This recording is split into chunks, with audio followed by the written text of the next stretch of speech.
26 வருட நம்பிக்கை, லட்சக்கணக்கான சந்தோஷ திருமணங்கள். கல்யாணம்னாலே தமிழ் மேட்ரிமோனி தான்.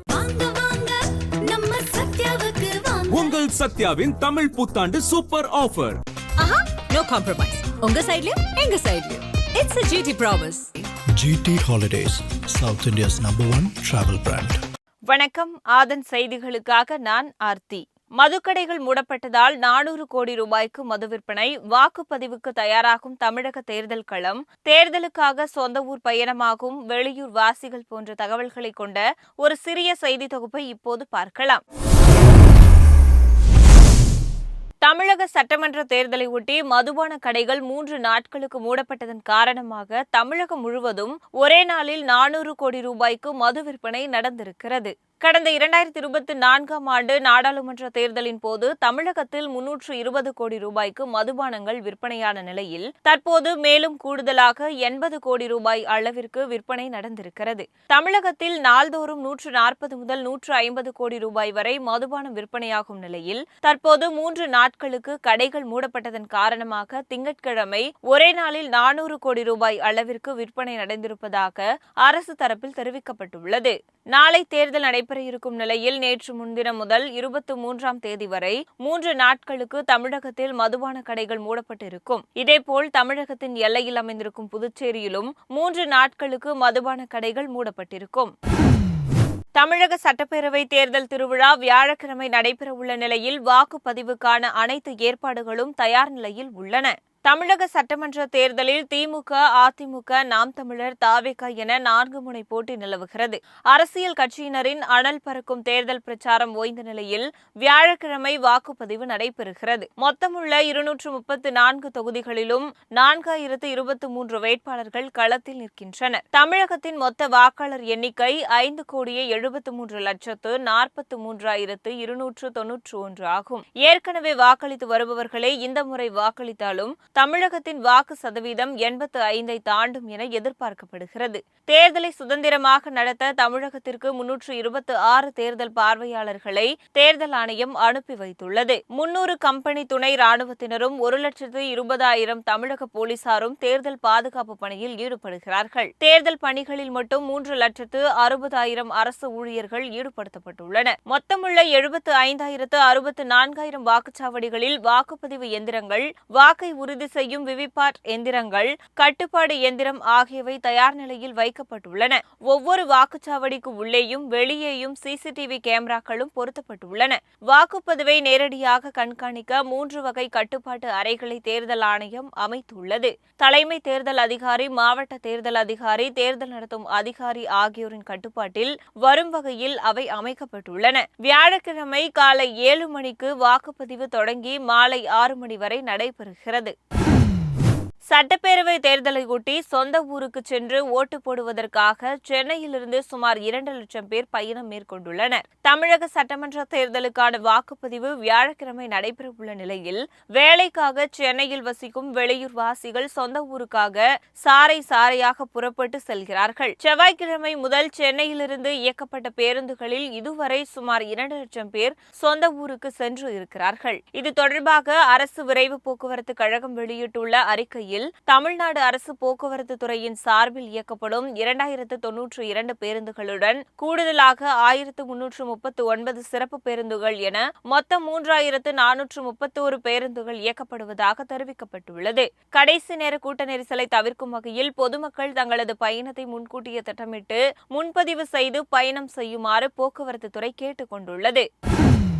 வாக்காளர் அடையாள அட்டை இல்லாதவர்கள் ஆதார் கார்டு உள்ளிட்ட 12 ஆவணங்களில் ஏதேனும் ஒன்றை பயன்படுத்தி வாக்களிக்கலாம் என தேர்தல் ஆணையம் தெரிவித்துள்ளது. தமிழக சட்டப்பேரவை தேர்தல் வியாழக்கிழமை நடைபெறவுள்ள நிலையில் வாக்காளர்கள் வாக்களிப்பதற்கு முன்னர் வாக்குச்சாவடியில் தங்கள் அடையாளத்தை மெய்ப்பிப்பதற்காக வாக்காளர் புகைப்பட அடையாள அட்டையை அளிக்க வேண்டும். வாக்காளர் பட்டியலில் பெயர் இருந்து வாக்குச்சாவடியில் வாக்காளர் புகைப்பட அடையாள அட்டையை அளிக்க இயலாத வாக்காளர்கள் அவர்களின் அடையாளத்தை மெய்ப்பிப்பதற்காக 12 ஆவணங்களில் ஏதேனும் ஒன்றை காண்பித்து வாக்களிக்கலாம். அதாவது Aadhaar card, PAN card, driving licence, passport, புகைப்படத்துடன் கூடிய வங்கி அல்லது அஞ்சலக சேமிப்பு புத்தகம், ஓய்வூதிய ஆவணம், மத்திய மாநில அரசு ஊழியர்களுக்கான அடையாள அட்டை, தேர்தல் ஆணையத்தின் ஸ்மார்ட் கார்டு, மருத்துவ காப்பீட்டு அட்டை, MP, MLA அடையாள அட்டை, UDID கார்டு உள்ளிட்ட 12 ஆவணங்களில் ஏதாவது ஒன்றை காண்பித்து வாக்களிக்கலாம் என தேர்தல் ஆணையம் கூறியுள்ளது.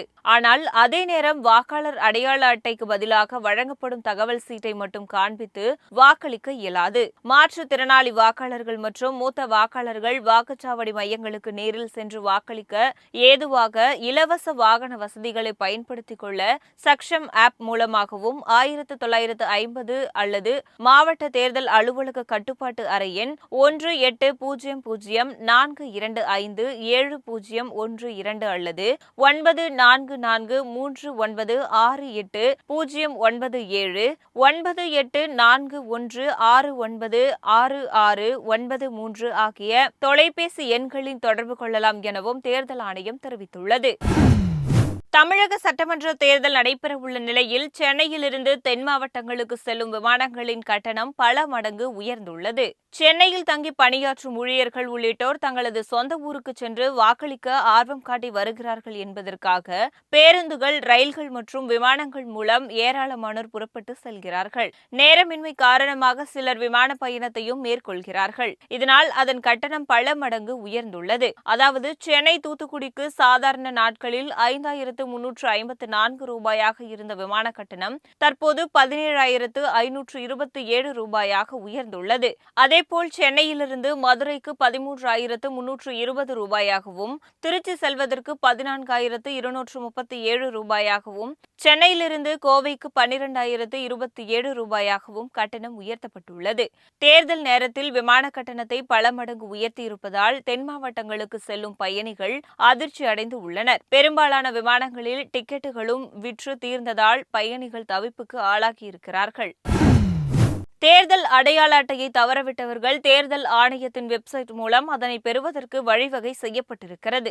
ECI NET என்ற தேர்தல் ஆணையத்தின் செயலி மூலம் உள்ளே சென்றதும் ஓட்டர் சர்வீசஸ் என்ற பகுதியை டச் செய்து ஓட்டர் கார்டை டவுன்லோட் செய்ய வேண்டும். அதன் உதவியுடன் சம்பந்தப்பட்ட நபரின் தொலைபேசி எண்ணை பதிவிட்டு OTP எண் பெற்றதும் நாம் தவறவிட்ட வாக்காளர் அடையாள அட்டை எண்ணை பதிவிட்டு எந்த மாநிலம் என்பதை குறிப்பிட வேண்டும். அதன் பிறகு வாக்காளர் குறித்த விவரங்களை அளித்ததும் சம்பந்தப்பட்ட வாக்காளரின் பெயர் திரையில் தெரியும். பெயர் சரியாக இருந்தால் ப்ரொசீட் கொடுப்பதன் மூலம் வாக்காளர் அடையாள அட்டையை டவுன்லோட் செய்து பெற்றுக் கொள்ளலாம். ஒருவேளை வாக்காளர் அடையாள அட்டை தெரியாமல் போனால் இதே செயலில் 3 தெரிவுகள் கொடுக்கப்பட்டிருக்கும். அதன் அடிப்படையில் வாக்காளர் பற்றிய விவரங்களை கொடுத்து தேர்தல் அடையாள அட்டையை டவுன்லோட் செய்யலாம். அந்த அட்டையில் இருக்கும் சீரியல் நம்பரை கொண்டும் வாக்களிக்கலாம் என தெரிவிக்கப்பட்டுள்ளது. சென்னையில் ஆபரண தங்கத்தின் விலை சவரனுக்கு 400 ரூபாய் குறைந்துள்ளது. சர்வதேச பொருளாதார மாற்றம், மாறிவரும் அரசியல் சூழல் மற்றும் தங்கத்தின் மீதான முதலீடு ஆகியவற்றின் அடிப்படையில் தங்கத்தின் விலை நிர்ணயிக்கப்படுகிறது. ஈரான், அமெரிக்கா, இஸ்ரேல் இடையிலான போர் காரணமாக தங்கத்தின் விலையில் தாக்கம் ஏற்பட்டுள்ளது. கடந்த சில நாட்களாக ஏற்ற இறக்கத்துடன் காணப்பட்டு வரும் தங்கம் விலையில் செவ்வாய்க்கிழமை எந்தவித மாற்றமும் நடைபெறவில்லை. புதன்கிழமை தங்கம் விலை சவரனுக்கு 400 ரூபாய் குறைந்து ஒரு சவரன் 1,14,000 ரூபாய்க்கு விற்பனை செய்யப்பட்டது. கிராமுக்கு 50 ரூபாய் குறைந்து 1 கிராம் தங்கம் 14,250 ரூபாய்க்கும், சில்லறை வர்த்தகத்தில் 1 கிராம் வெள்ளி 275 ரூபாய்க்கும் விற்பனையாகின. தமிழகத்தில் 5,949 வாக்குச்சாவடிகள் பதற்றமானவை என கண்டறியப்பட்டு அங்கு கூடுதல் பாதுகாப்பு போடப்பட்டிருப்பதாக தலைமை தேர்தல் அதிகாரி அர்ச்சனா பட்நாயக் தெரிவித்துள்ளார். தமிழ்நாட்டின் 234 தொகுதிகளுக்கும் வியாழக்கிழமை ஒரே கட்டமாக வாக்குப்பதிவு நடைபெற உள்ளது. இந்த நிலையில் தமிழக தலைமை தேர்தல் அதிகாரி அர்ச்சனா பட்நாயக் செய்தியாளர்களுக்கு பேட்டியளித்தார். அப்போது பேசிய அவர் 234 தொகுதிகளில் நட்சத்திர வேட்பாளர்கள், சுயேட்சைகள் என 4,023 வேட்பாளர்கள் போட்டியிடுவதாக கூறினார். தமிழ்நாட்டில் 5,73,00,000 வாக்காளர்கள் இருப்பதாகவும் இதில் 14,59,000 பேர் முதல் முறையாக வாக்களிக்க உள்ளனர் என்றும் அவர் தெரிவித்துள்ளார். தமிழ்நாடு முழுவதும் 75,064 வாக்குச்சாவடிகள் அமைக்கப்பட்டுள்ளன. வாக்குப்பதிவு மையங்களுக்குள் செல்போன் எடுத்துச் செல்ல முடியாது. தமிழகம் முழுவதும் வாக்குச்சாவடி மையங்களில் CCTV கேமரா அமைத்து கண்காணிக்க ஏற்பாடு செய்யப்பட்டுள்ளன. மாநிலம் முழுவதும் இதுவரை 4,18,000 தபால் வாக்குகள் பதிவாகியுள்ளன. மாநிலத்தின் பல்வேறு பகுதிகளிலும் தேர்தலில் பதிவாகும் வாக்குகளை எண்ண 65 வாக்கு எண்ணிக்கை மையங்கள் தயார் நிலையில் இருப்பதாகவும் அவர் கூறினார். காவல்துறையினர் மட்டுமின்றி 300 கம்பெனி துணை ராணுவ படையினரும் தேர்தல் பாதுகாப்பு பணியில் ஈடுபடுகின்றனர் என அர்ச்சனா பட்நாயக் தெரிவித்துள்ளார். அமெரிக்கா மற்றும் ஈரான் இடையிலான இடைக்கால போர் நிறுத்தம் நீட்டிக்கப்படுவதாக அமெரிக்க அதிபர் டொனால்டு டிரம்ப் அறிவித்துள்ளார். கடந்த பிப்ரவரி 28ஆம் தேதி ஈரான் மீது அமெரிக்கா மற்றும் இஸ்ரேல் கூட்டுப்படைகள் தாக்குதல் நடத்தின. இதனைத் தொடர்ந்து இஸ்ரேல் மற்றும் வளைகுடாவில் உள்ள அமெரிக்க நேச நாடுகள் மீது ஈரான் பதில் தாக்குதல் நடத்தியது. அது மட்டுமல்லாமல் ஹார்முஸ் ஜலசந்தியை ஈரான் மூடியதால் சர்வதேச அளவில் கச்சா எண்ணெய் விநியோகம் பாதிக்கப்பட்டது. இந்நிலையில் அமெரிக்கா மற்றும் ஈரான் இடையே 2 வார கால போர் நிறுத்தம் அறிவிப்பு புதன்கிழமையோடு நிறைவடைந்துள்ள நிலையில் அமெரிக்க அதிபர் டிரம்ப் போர் நிறுத்தத்தை நீட்டித்துள்ளார். இது தொடர்பாக அவர் வெளியிட்டுள்ள பதிவில் ஈரான் அரசு ஒருங்கிணைந்த அமைதி திட்டத்தை முன்வைத்ததற்கு கால அவகாசம் வழங்கும் வகையில் இந்த போர் நிறுத்தம் அமலில் இருக்கும் என அவர் குறிப்பிட்டுள்ளார். அதே நேரத்தில் ஈரான் துறைமுகங்களை முற்றுகையிட்டுள்ள அமெரிக்க ராணுவத்தின் பணியை தொடர்ந்து மேற்கொள்ளுமாறு உத்தரவிட்டிருப்பதாகவும் டிரம்ப் தெரிவித்துள்ளார்.